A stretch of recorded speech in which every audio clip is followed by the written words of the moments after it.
بسم الله الرحمن الرحيم. هناخد مع بعض امتحان صغنن كده على الدرس الأول يا ولاد، ونركز. قيمة الرقم 5 في العدد. طب تعالى نكتب العدد واحنا نعرف قيمة الرقم 5. ادي العدد بتاعي، ركز كده يا ولاد. 3,456 جزء من ايه؟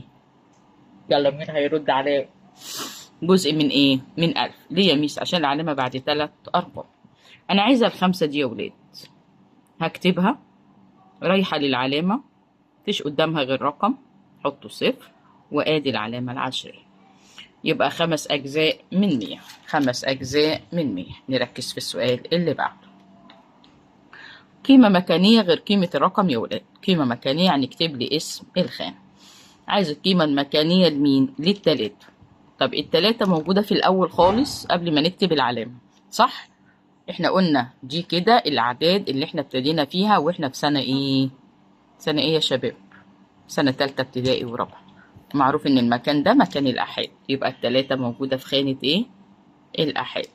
الله، الآحاد. طب يلا اللي بعده. الرقم الموجود عندي، الرقم الموجود في خانة الجزء من 1000. جزء من 1000 يعني تالت رقم بعد العلامة. جزء من 1000 يعني تالت رقم بعد العلامة. تالت رقم بعد العلامة. طب تعال نشوف ده. لا يا ميس، العلامة اهي.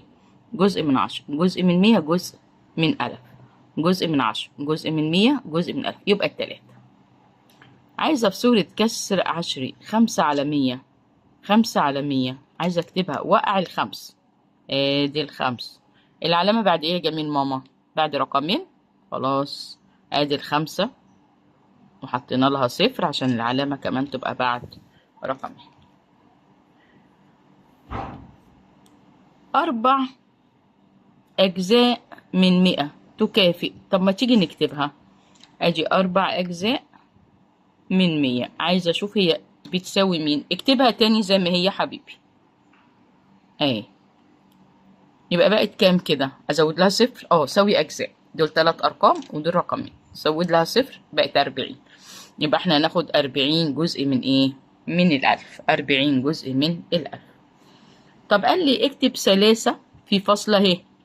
فاصلة يبقى التلاتة في الآحاد. فاصلة يا ولاد يبقى التلاتة فين؟ في الآحاد. فاصلة يبقى التلاتة هكتبها الأول وبعدين العلامة. ادي التلاتة والعلامة. 4 أجزاء من 100 يعني مفيش جزء من 10. حط الأربعة. قياسية يعني عدد. نكمل. أكمل تاني نفس الكلام. قيمة الرقم 3. يلا مع بعض. جزء من 10، جزء من 100، جزء من 1000. بقت 3 أجزاء من الألف. 3 أجزاء من الألف.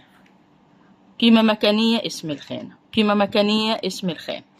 7 آحاد. العلامة جت يبقى جزء من 10، جزء من 100، جزء من ايه يا ولاد؟ من 1000. يبقى انا هكتب له كده جزء من الألف. جزء من الألف. 3 وجزءان من 100. فاصلة يبقى التلاتة تتكتب فين يا حبيبي؟ في الآحاد اهي. 3. حط العلامة. جزءان يعني 2 من مين؟ 100 يعني اكتبها في خانة الجزء من 100. طب ما الجزء من 10 ما جاش. احجز مكانه بايه؟ ب0. اكتب الكسر العشري 54 جزء من 100 بالصيغة اللفظية.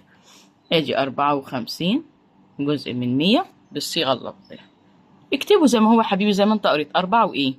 اكتب 54 5 وزود لها واو وايه؟ ونو. هي العلامة بعد رقمين من 100 يبقى اكتب له جزء من 100. نرجع تاني. الصورة العشرية اللي بتكافئ 63 على 100. طب ما نكتبها يا مس.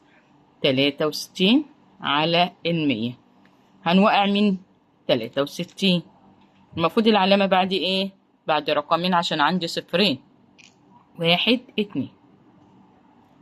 اسمها 63 جزءا من 100 أو 63 على 100. لايك وشير حبيبي عشان يوصل لك كل جديد في المناهج. وهنزل لك امتحانات ومراجعات على شهر 10. امتحان شهر 10 وامتحان شهر إن شاء الله 11 بإذن الله، ومراجعة جميلة زيك على نصف العام. لايك وشير عشان يوصل لك كل جديد، وابعت لحبايبك عشان يستفادوا. شكرا.